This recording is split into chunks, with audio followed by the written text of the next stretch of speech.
remember the days when people used to like me. You'll have to take my word for it.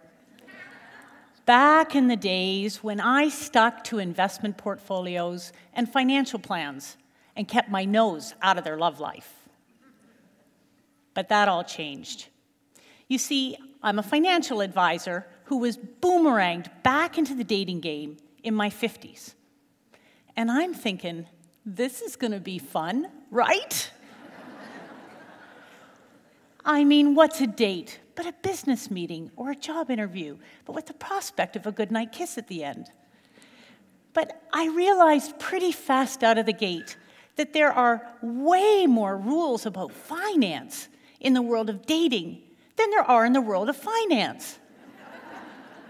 Old school, hammered down, outdated expectations about who does what, when, and how, complicated by shifting cultural norms, digital technology, and a fair amount of gender confusion.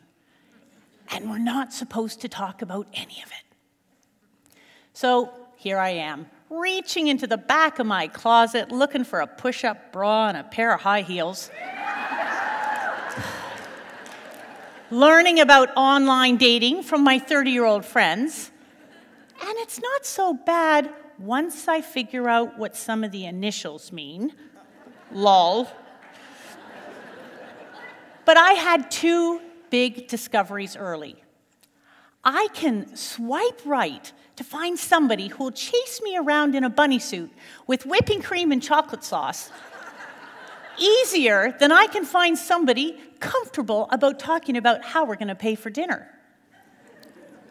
And I also learned that there is a huge gap between what we say and think we believe about gender equality and what we actually do in a romantic situation.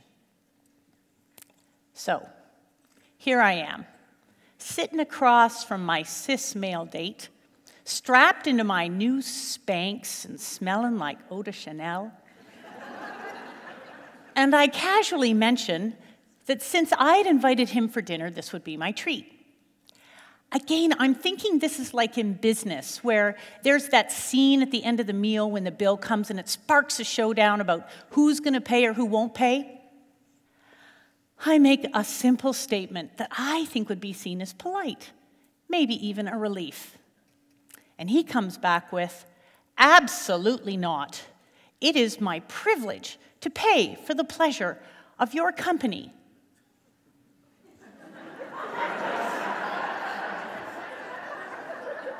Paying for the privilege of my company. Are we still talking dinner here?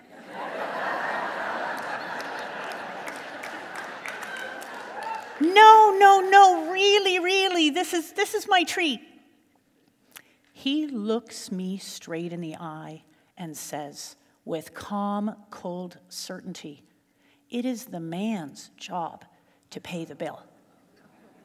He calls me rather outspoken, which normally I would consider a compliment, if it hadn't been said in the same tone you would use for a hideous disfiguring disease. We continue on with our filet mignon and candlelight, and nearing the end of the meal, I get up to use the ladies' room. On the way back through, I stop and I ask the bartender for the check, to which he replies, the gentleman has already paid the bill. I get back to the table and I see, not only has he paid, but he's gone. Never saw the guy again.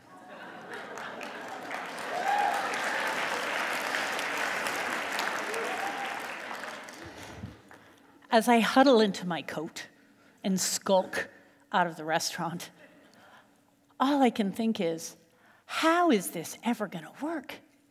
How can I be true to my values and maybe get a little love action? How can I deal with these outdated expectations without having an open conversation? In our modern world, whoever has the money has the power. When that gentleman paid the bill, he wasn't being gracious or generous. He was wielding power. His priority was to establish his position of authority over the situation. And he showed me I had crossed the line as a woman, and he punished me by leaving without so much as a see you later, let alone a goodnight kiss. It took a while, but eventually, after many awkward and often embarrassing trial runs, I learned to ask a simple question and to ask it early. Would you be okay if we had a chat about how we're going to handle the bill? And that simple question opened the door to some wonderful conversations, but it was always nerve-wracking. Now, whenever I go out to speak or teach, I bring up this topic of dating and who pays. And as I said before, I used to be a lot more popular. A couple months ago, I was talking to about 100 business school alumni from a local university about money and marriage. And I challenged the room. How do you expect to have financial equality in your relationships if you won't even talk about how you're going to handle a bill on a first date? Well, the room exploded. You would have thought I'd asked them to show up to work on Monday dressed in their bunny suits with a can of whipped cream under one arm and their chocolate sauce tucked into their pants. The women were especially passionate. They said things like, guys hate that. It's so unromantic. It will emasculate the man. Emasculate the man. This sounds very serious. So I asked them to look away so that I could speak to the men directly. Is this how you feel? Is this what would happen? To which I was flooded with, I would love it if a woman asked me that. That's the kind of woman I'm looking for. When I looked back over at the women, they glared at me with vampire eyes. And the men were sitting there like happy puppies. And that was tame. The week afterwards, I talked to a women's leadership conference, mostly lawyers and accountants, and again I challenged the room. How do you expect to have a world of financial equality if you won't pick up a check or at least talk about it on a date? And again, I am flooded with a chorus of unromantic this and emasculation that. Well, this is confusing. Are the men pretending they want to pay, but they really don't? Or are they pretending they don't, but they really do? And the women, they say they want financial equality, but they are mortally offended if the man doesn't automatically foot the bill? Look, this is just not right. It's downright unfair to expect any one gender to pay more or always or never or first.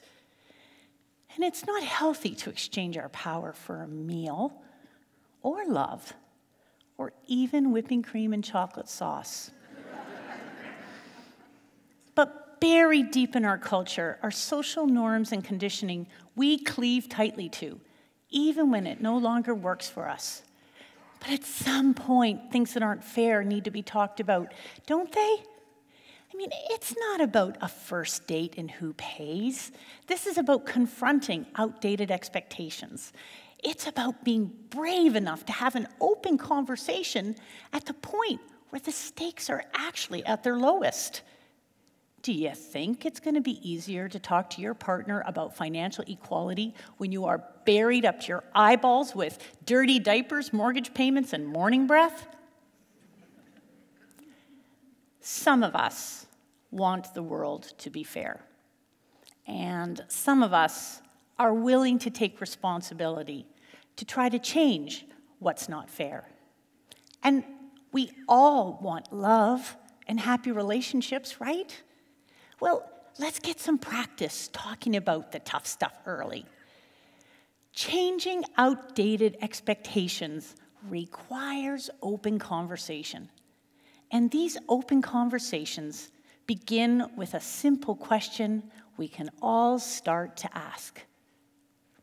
Would you be willing to talk about this? Would you be willing to talk about how we're going to pay the bill? Now, that's the pathway to getting a goodnight kiss. And to getting a whole lot more. Not that. Economic equality and a fair world for all of us. Thank you.